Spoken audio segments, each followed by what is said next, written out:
दोस्तों, आप सभी का GK GS with Vikas YouTube channel में आप सभी का स्वागत है। आज हम लोग यहाँ पे जो महासंग्राम जो सीरीज हम लोग चालू किए हैं उसका हम लोग 25 प्रश्न यहाँ पे हम लोग देखने वाले हैं। तो चलिए हम लोग वीडियो को स्टार्ट करते हैं। फटाफट तैयार हो जाइए। तो वीडियो को हम लोग स्टार्ट कर रहे हैं। पहला प्रश्न यहाँ पे दिया गया है कि फोर्ब्स की वर्ष 2022 की सूची में शामिल भारत की 6 महिलाओं में श्रीमती सोमा मंडल का भी नाम है। ये भारत की सार्वजनिक क्षेत्र की किस कंपनी की सीएमडी है? यानी ये भारत की कौन सी कंपनी है जिसकी ये सोमा मंडल सीएमडी है? तो इसका हो जाएगा option A SAIL, Steel Authority India Limited इसका फुल फॉर्म है। इसको याद रखिएगा। आगे हम लोग बढ़ जाते हैं और अगला प्रश्न हम लोग देखते हैं। यहाँ पे प्रश्न नंबर 2 यहाँ पे दिया गया है कि दिसंबर 2022 को बंगाल की खाड़ी में उठे चक्रवात मैंडोस ने निम्नलिखित में से किस राज्य को सर्वाधिक प्रभावित किया? तो इसका हो जाएगा ऑप्शन डी, तमिलनाडु को ये सबसे ज़्यादा प्रभावित किया और वहाँ पे सबसे ज़्यादा क्षति हुई। आगे हम लोग बढ़ते हैं। अगला प्रश्न यहाँ पे दिया गया है प्रश्न नंबर 3 कि फीफा विश्व कप 2022 का फाइनल मैच निम्नलिखित में से किन टीमों के बीच खेला गया? तो फाइनल मैच दो यहाँ पे हुआ था, वो अर्जेंटीना एवं फ्रांस के बीच खेला गया। और ये 2022 का जो फीफा वर्ल्ड कप था ये फुटबॉल से संबंधित है और ये कतर में इसका आयोजन किया गया और ये फाइनल मैच कतर में ही खेला गया। आगे हम लोग बढ़ते हैं। अगला यहाँ पे 4 नंबर प्रश्न क्या कह रहा है? तो भारत ऑस्ट्रेलिया मुक्त व्यापार समझौता किस तारीख से प्रभावी हो गया? तो ये इसका हो जाएगा सिंपली आंसर यहाँ पे 2 अप्रैल को इसमें सहमति बनी और ये प्रभावी 29 दिसंबर 2022 से ये प्रभावी यानी प्रभाव में इसका आ गया। आगे हम लोग बढ़ते हैं।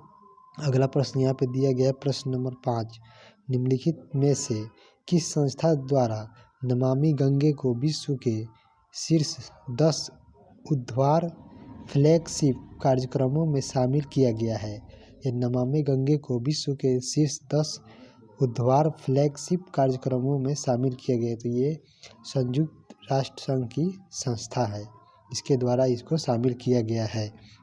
आगे हम लोग बढ़ते हैं। अगला प्रश्न यहाँ पे दिया गया है कि भारत में सुशासन दिवस कब मनाया जाता है? तो भारत में सुशासन दिवस 25 दिसंबर को मनाया जाता है और ये अटल बिहारी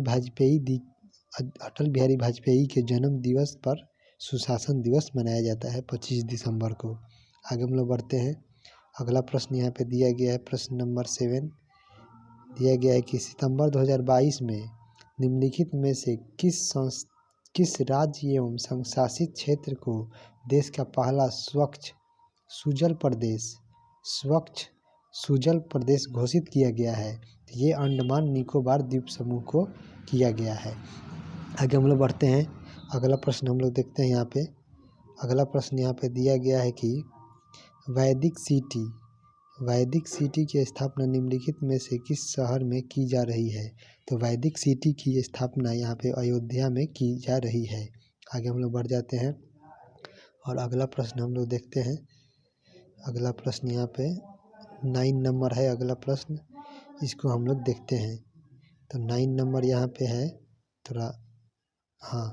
9 नंबर प्रश्न है यहाँ पे कि निम्नलिखित में से किसे नेपाल का प्रधानमंत्री नियुक्त किया गया है? नेपाल के प्रधानमंत्री किसे नियुक्त किया गया है? तो ये पुष्पकमल दहल प्रचंड को किया गया है और ये CPN यानी कम्युनिस्ट पार्टी ऑफ नेपाल के हैं और ये इसी पार्टी के ये सदस्य हैं। इसका भी नाम आप लोग याद रखिएगा। आगे हम लोग बढ़ जाते हैं। अगला प्रश्न हम लोग देख लेते हैं।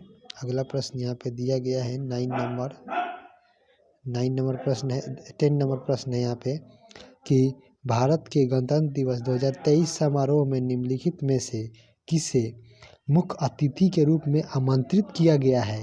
मुख्य अतिथि के रूप में किसे आमंत्रित किया गया है, तो ये मिस्र के राष्ट्रपति अब्दुल फतेह अल सीसी को यहाँ पे 2023 में जो 26 जनवरी यानी गणतंत्र दिवस का आयोजन किया गया है, उसमें ये मुख्य अतिथि के रूप में मिस्र के राष्ट्रपति अब्दुल फतेह अल सीसी को आमंत्रित किया गया है। आगे हम लोग बढ़ जाते हैं। अगला प्रश्न यहाँ पे दिया गया है 11 नंबर है कि निम्नलिखित में से कौन उत्तरी अमेरिका की द ग्रेट लेक नहीं है। तो यहाँ पे इसका एक ट्रिक होता है सुपर मिशन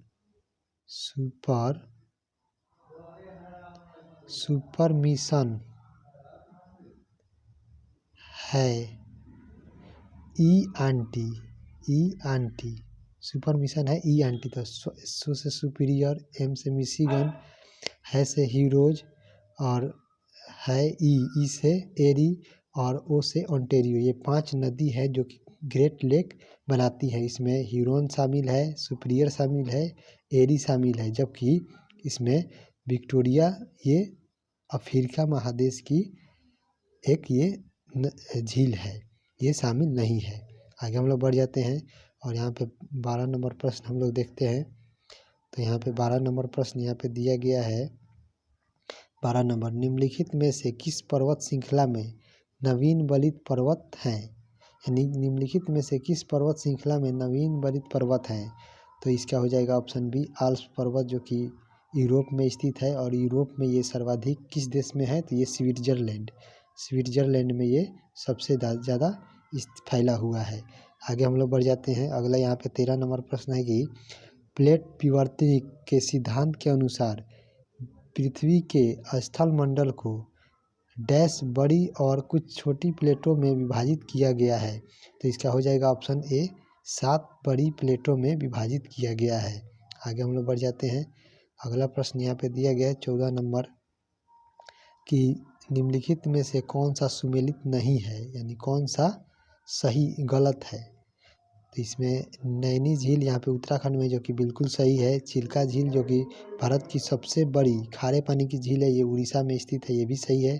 पुलर झील जो कि भारत की सबसे बड़ी मीठे पानी यानी ताज़े पानी की झील है, कश्मीर में है, ये भी सही है। जबकि वेम्बनाड झील ये केरल में है और ये महाराष्ट्र में नहीं है, यही गलत है। तो इसका हो जाएगा ऑप्शन डी। आगे हम लोग बढ़ जाते हैं और 15 नंबर प्रश्न देखते हैं। भारत में योजना आयोग ने भारत को कितने कृषि जलवायु क्षेत्रों में विभाजित किया है। तो भारत में योजना आयोग ने भारत को कितने कृषि जलवायु क्षेत्रों में विभाजित किया है, तो ये 15 जलवायु क्षेत्रों में विभाजित किया है। आगे हम लोग बढ़ जाते हैं। अगला प्रश्न यहाँ पे दिया गया है 16 नंबर प्रश्न है कि भारत में प्रायद्वीपीय पठार का आकार है।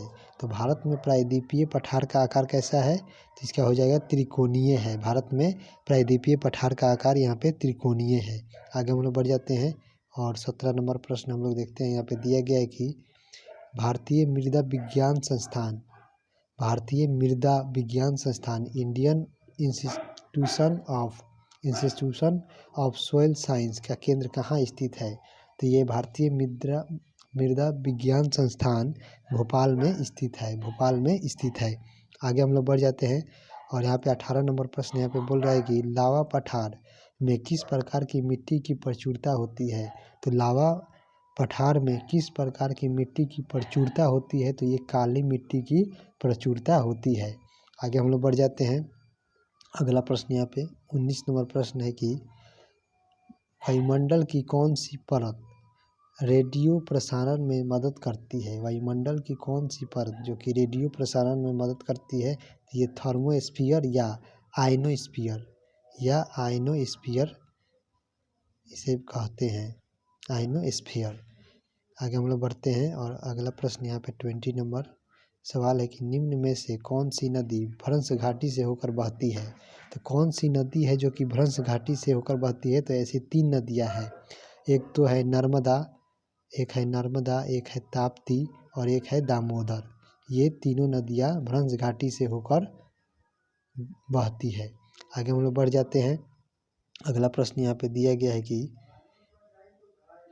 भारतीय संविधान का कौन सा अनुच्छेद सिक्किम राज्य के संबंध में विशेष प्रावधानों से संबंधित है, यानी सिक्किम राज्य के संबंध में विशेष प्रावधानों से संबंधित है, तो ये अनुच्छेद 371 का F है। आगे हम लोग बढ़ जाते हैं। अगला प्रश्न यहाँ पे दिया गया है 22 नंबर की, निम्नलिखित में से कौन सा मानदंड भारत के उपराष्ट्रपति के रूप में निर्वाचित होने के लिए पात्रता सही नहीं है, तो इसका हो जाएगा ऑप्शन ए, उसे लोकसभा के सदस्य के रूप में चुनाव के लिए योग्य होना चाहिए, जबकि ये पूरा ही गलत है। इसे राज्यसभा के उपराष्ट्रपति राज्यसभा के सदस्य में के रूप में निर्वाचित होने का पात्रता होना चाहिए, लोकसभा नहीं होगा, इसलिए ये गलत है। आगे हम लोग बढ़ जाते हैं। अगला प्रश्न यहाँ पे दिया गया है 23, किस स्वतंत्रता को लोकतंत्र की पहचान माना जाता है? किस स्वतंत्रता को लोकतंत्र की पहचान माना जाता है? तो ये धर्म की स्वतंत्रता का अधिकार लोकतंत्र की पहचान माना जाता है। आगे हम लोग बढ़ जाते हैं।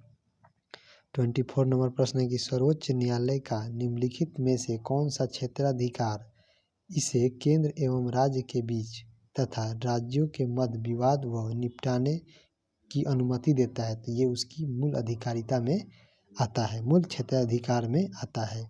आगे हम लोग बढ़ जाते हैं और आज का अंतिम प्रश्न यहाँ पे हम लोग देखेंगे इस सेट का 25 नंबर प्रश्न है। यहाँ पे 25 नंबर प्रश्न है कि निम्नलिखित में से कौन सा विकल्प उच्च न्यायालय के क्षेत्राधिकार के संदर्भ में सही नहीं है, यानी हाई कोर्ट के क्षेत्राधिकार से संदर्भ नहीं है, तो इसका ये ऑप्शन दिया गया इसमें, इसका हो जाएगा ऑप्शन ए, ये भारत के राष्ट्रपति को सलाहकार या राय प्रदान करता है, जबकि ये बिल्कुल ही गलत है और यही इसका आंसर हो जाएगा, क्योंकि राष्ट्रपति को सलाहकार यहाँ पे सुप्रीम कोर्ट यानी सर्वोच्च न्यायालय के द्वारा दी जाती है।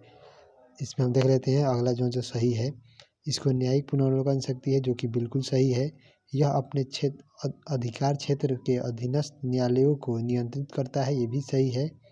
और आगे एक ऑप्शन दिया गया है कि ये रीट के अधिकार क्षेत्र में आता है, तो ये भी सही है, जबकि इसका हो जाएगा